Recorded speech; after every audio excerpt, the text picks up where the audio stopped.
Halo adik-adik, Amitofo. Bagaimana kabar kalian semua? Cici harap kalian selalu sehat ya.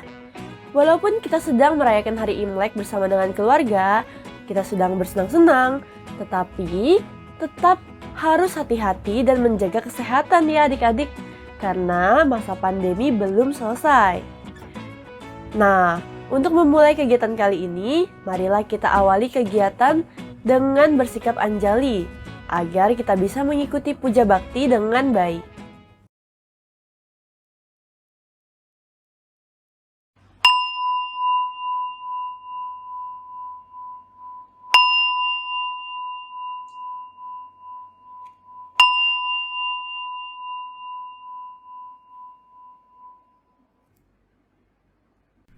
Wen Xun.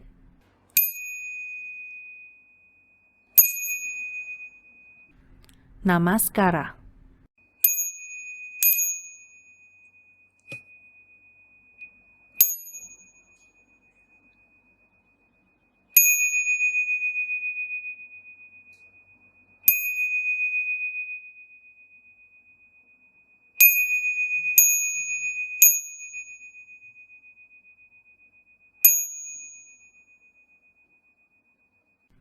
Wen Xun.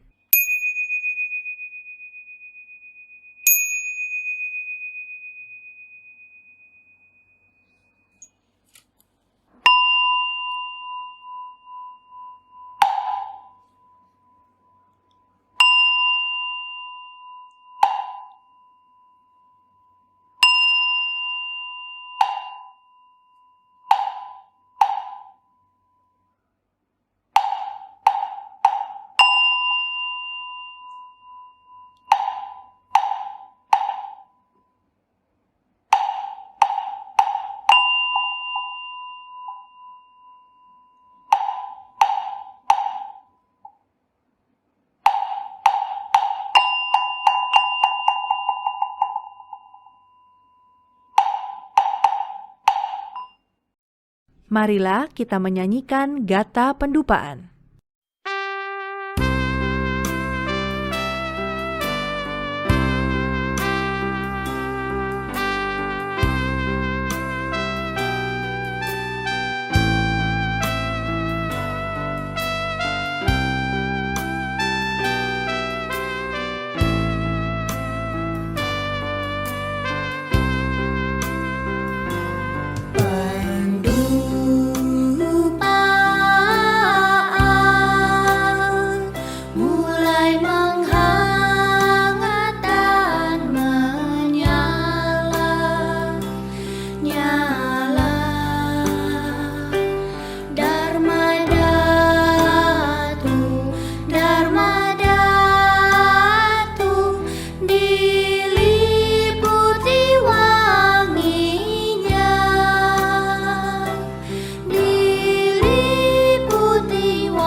Adik-adik, mari kita melafalkan Namo Sakya Muni Buddhaya sebanyak 3 kali. Namo Sakya Muni Buddhaya. Namo Sakya Muni Buddhaya. Namo Sakya Muni Buddhaya.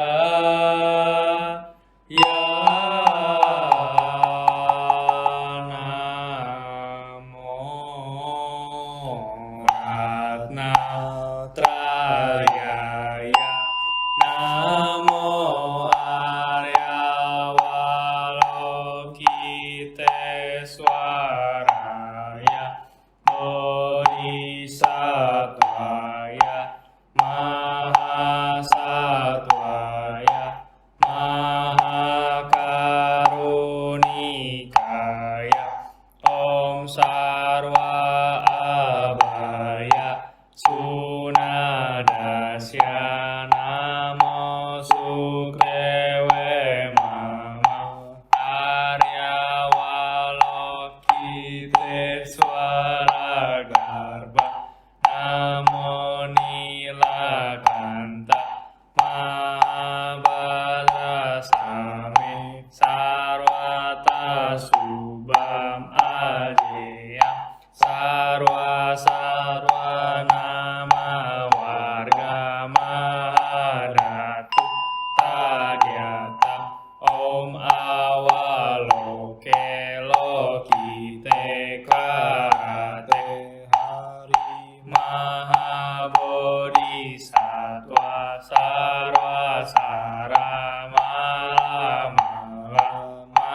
Mahadayam Kuru Kuru Karman Kuru Wijayati Mawijayati Dara Dara Darin Suraya Cala Cala Mama Brahmara Mukti Ehi Ehi Cinta Cinta Masam Prasali Basa Basam Presaya Hulu Hulu Mala Hulu Hulu Hila Sara Sara Siri Siri Suru Suru Bodhiya Bodhiya Bodhaya Bodhaya Maitreya Nilakanta Darsinina Payamana Swaha Sidaya Swaha Mahasidaya Swaha Sida Yogeswaraya Swaha Nilakanta Swaha Varanaya Swaha Simhasira Mukaya Swaha Sarva Mahasidaya Swaha Cakrasidaya Swaha Padmahastaya Swaha Nilakanta Wikaraya Swaha Mahasisankaraya Swaha Namo Ratnatrayaya Namo Arya Walokiteswaraya Swaha Om Siddhantu Mantra Padaya Swaha Namo Bhagavate Vaisarja Guru Vaidurya Pravarajaya Tathāgataya Arhate Samyak Sambuddhaya Tadyata Om Vaisaje Vaisaje Vaisaja Samugate Swaha Namo Bhagavate Vaisaja Guru Vaidurya Pravarajaya Tathāgataya Arhate Samyak Sambuddhaya Tadyata Om Vaisaje Vaisaje Vaisaja Samugate Swaha Namo Bhagavate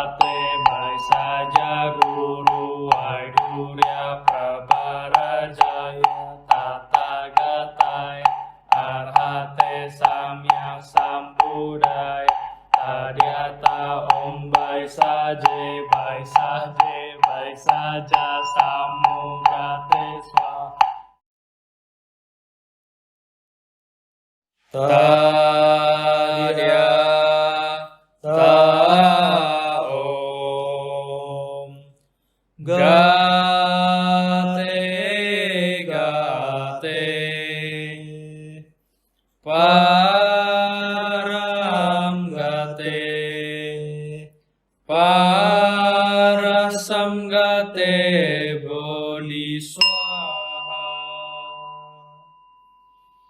Tadya Taom Gate Gate Param Gate Parasam Gate Bodhi Swaha Tadya Taom Gate Gate Param Gate Parasam Gate Bodhi Swaha. Gata pelimpahan jasa.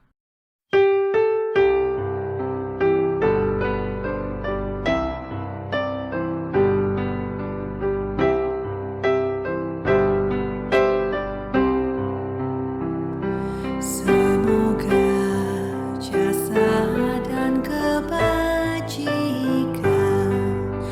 memperindah tanah suci. Para Buddha membalas 4 budi besar dan menolong mereka di 3 alam sengsara. Semoga mereka yang mendengarkan dharma ini semua bertekad membangkitkan kebodian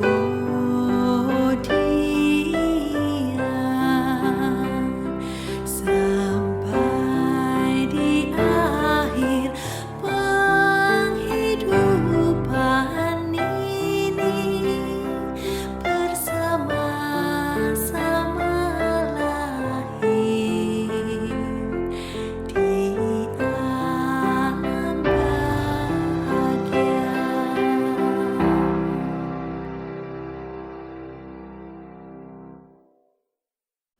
Wen Xun.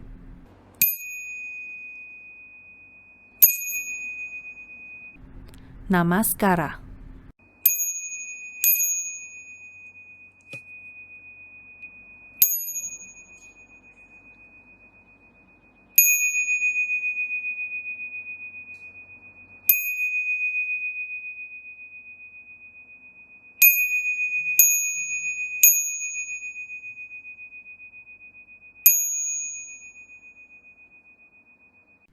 Wen Xun.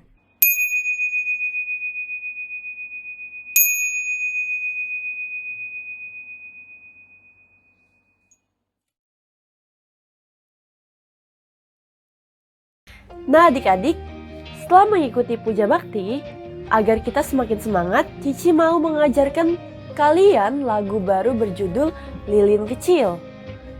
Nah, mari kita dengarkan dan nyanyikan sama-sama ya adik-adik.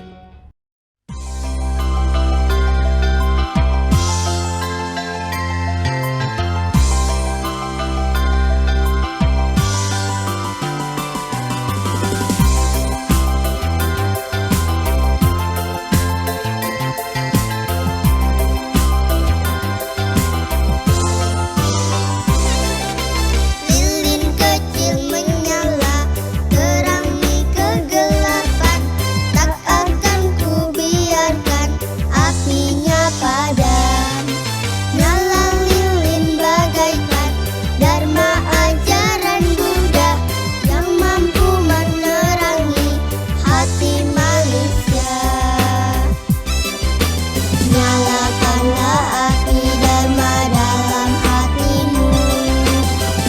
agar bahagia dan terang jalan hidupmu.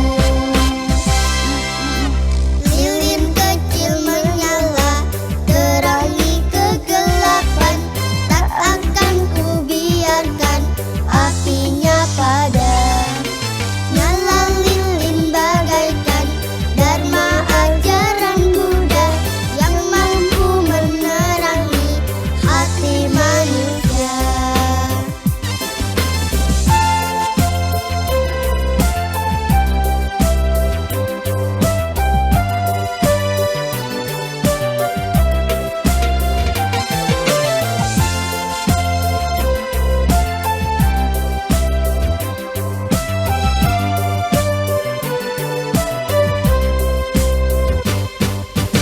Lilin kecil menyala, terangi kegelapan, tak akan ku biarkan apinya padam.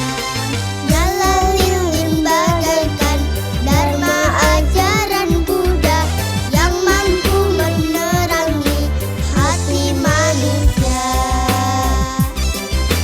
Nyalakanlah api dharma dalam hatimu, agar bahagia dan terang jalan hidupmu. Lilin kecil menyala, terangi kegelapan, tak akan ku biarkan apinya padam. Nyala lilin bagaikan dharma ajaran Buddha yang mampu menerangi hati manusia.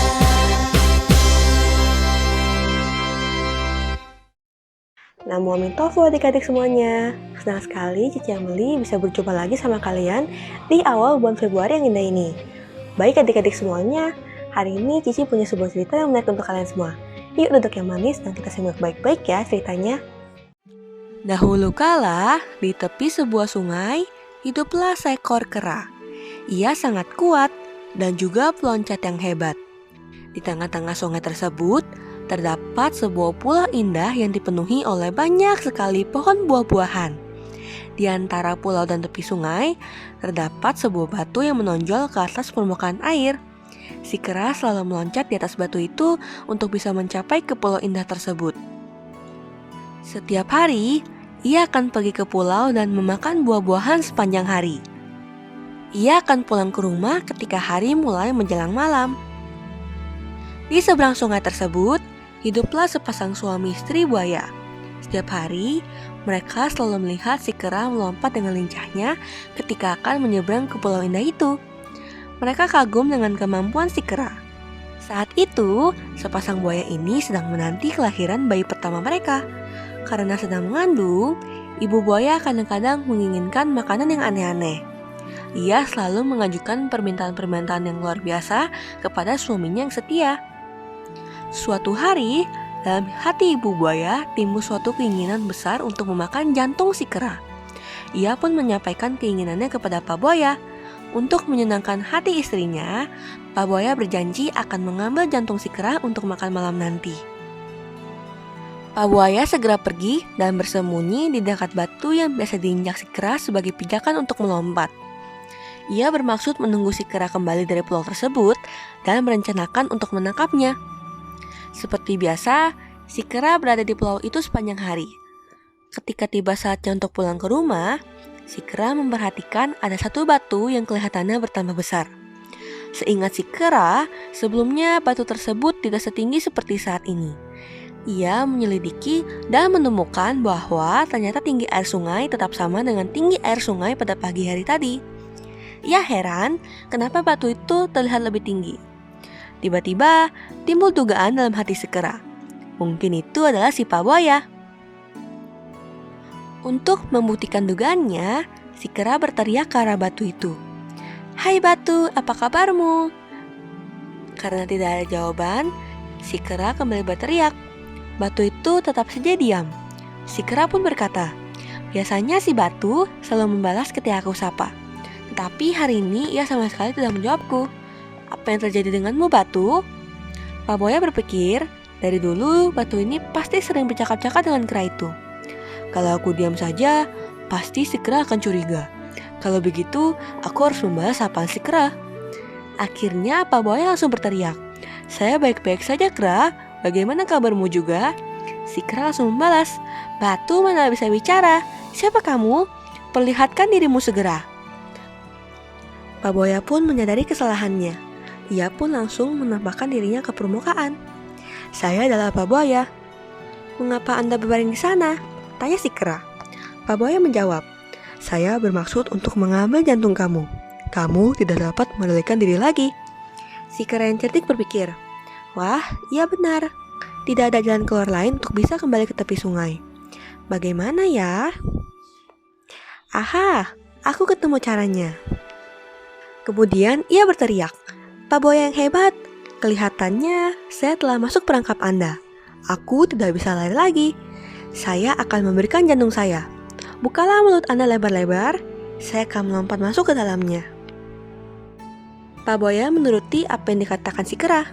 Ia pun membuka mulutnya lebar-lebar. Saking lebarnya, matanya pun sampai tertutup.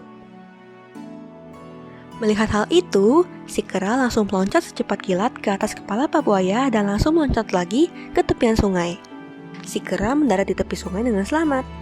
Ketika Tuan Buaya menyadari bahwa ia telah tertipu, ia sadar dan mengakui kemenangan si kera. Si Pak Buaya menghormati si kera. Ia pun berkata, "Kera, saya telah berbuat salah kepada kamu. Saya bermaksud untuk membunuh, lalu mengambil jantung kamu untuk menyenangkan istri saya. Tetapi kamu berhasil lolos tanpa menyakiti siapapun. Saya memberi selamat kepada kamu." Akhirnya, Pak Buaya dan si kera pulang ke rumahnya masing-masing. Oke adik-adik semuanya, dari cerita tadi, apa pesan moral yang bisa kita pelajari? Adik-adik, ada yang bisa kasih tahu? Oke, kita bahas bersama ya. Yang pertama adalah, jangan karena demi kepentingan diri sendiri atau karena perintah orang lain, kalian melakukan perbuatan yang tidak baik. Seperti contoh, Ibu Buaya meminta Pak Buaya untuk mengambil jantung si kera. Tindakan ini melanggar sila pertama Buddhis, yaitu membunuh. Ingat hukum karma ya adik-adik. Jika kalian mencelakai atau merugikan orang lain, maka suatu saat nanti kalian harus memetik buah karma buruk dari perbuatan yang kalian lakukan. Yang kedua adalah berpikir terlebih dahulu sebelum bertindak dan berbicara. Jangan sampai tindakan atau perkataan kita malah berbalik mencelakai atau merugikan kita, seperti Pak Buaya menjawab pertanyaan dari si kera. Padahal saat itu, ia berpura-pura sebagai batu untuk menjebak si kera. Yang ketiga adalah, kita harus tetap tenang dalam menghadapi segala kesulitan. Dengan hati dan pikiran yang tenang, maka kita bisa memikirkan jalan keluarnya. Seperti si kera dalam cerita tadi, ia tetap tenang meskipun ia dihalangi oleh Pak Buaya. Karena ketenangan dan kecerdasannya, si kera berhasil ke tepi sungai tanpa harus menyakiti dan merugikan Pak Buaya. Yang keempat adalah menerima kekalahan dengan lapang dada. Ada tidak adik-adik yang sedang nonton sekarang ini, ketika kalah lomba, menangis bahkan marah-marah? Jangan ya adik-adik, kita harus bisa bersikap sportif, menerima kekalahan kita dengan lapang dada seperti contoh Pak Buaya yang mengakui kecerdasan si kera. Mau mengakui kekalahan adalah salah satu bentuk kejujuran. Adik-adik yang baik, itulah pesan moral yang bisa kita bahas bersama kali ini. Jika kalian menemukan pesan moral lain dari cerita Jataka tadi, kalian boleh komen di kolom komentar ya. Semoga cerita Jataka kali ini bisa bermanfaat untuk kita semua. Sampai ketemu lagi di cerita Jataka berikutnya. Namo Amitovo. Kejahatan yang dilakukan oleh diri sendiri timbul dari diri sendiri serta disebabkan oleh diri sendiri, akan menghancurkan orang bodoh bagaikan intan memecah permata yang keras.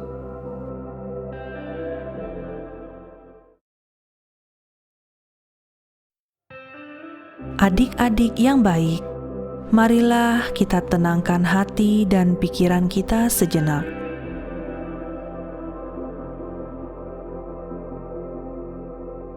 Ambil sikap duduk bermeditasi yang baik.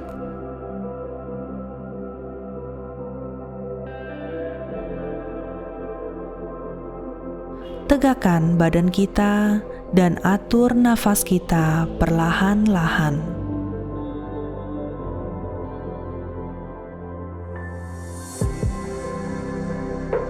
sadari setiap nafas yang masuk dan nafas yang keluar.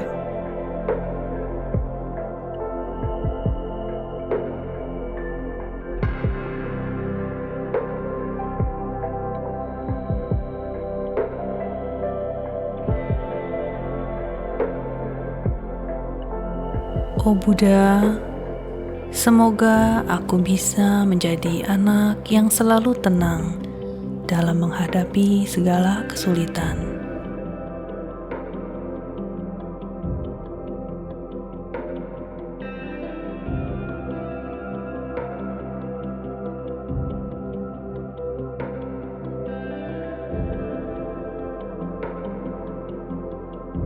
Semoga aku bisa berpikir terlebih dahulu sebelum aku bertindak atau berbicara.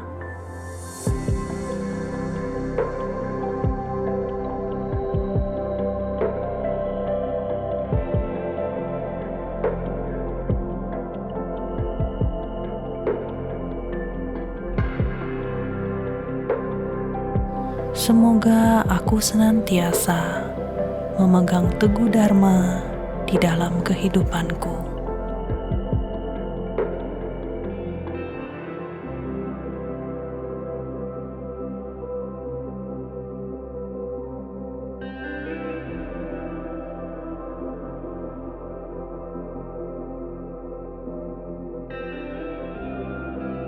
Semoga Dharma selalu membimbingku untuk menjadi anak yang lebih baik lagi.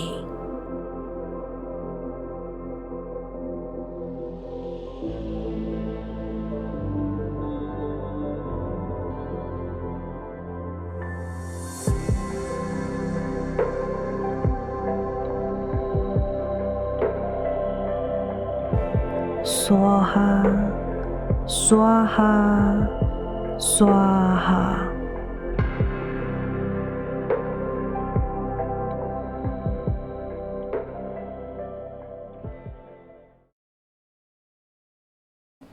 Halo adik-adik semuanya. Nah, sekarang kita akan melakukan art and craft. Art and craft kali ini kita akan mewarnai sebuah gambar tentang cerita Jataka, seekor monyet dan seekor buaya.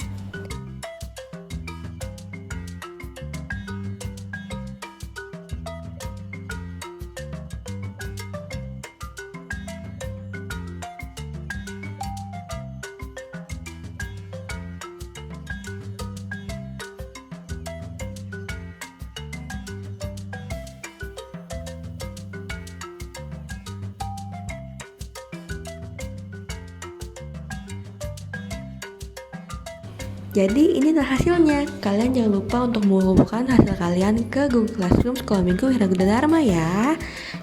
Terima kasih semuanya. Namo Mitofo. Adik-adik sekalian, kegiatan kita hari ini tidak terasa sudah berakhir. Cici harap kalian semakin bersemangat untuk mengikuti sekolah minggu Vihara Gunadarma ya. Jangan lupa juga untuk mengerjakan tugas yang ada di Google Classroom dan melaksanakan activity dengan rapi dan sekreatif mungkin. Sampai sini dulu pembelajaran kita hari ini. Sampai jumpa lagi di minggu depan. Amitofo.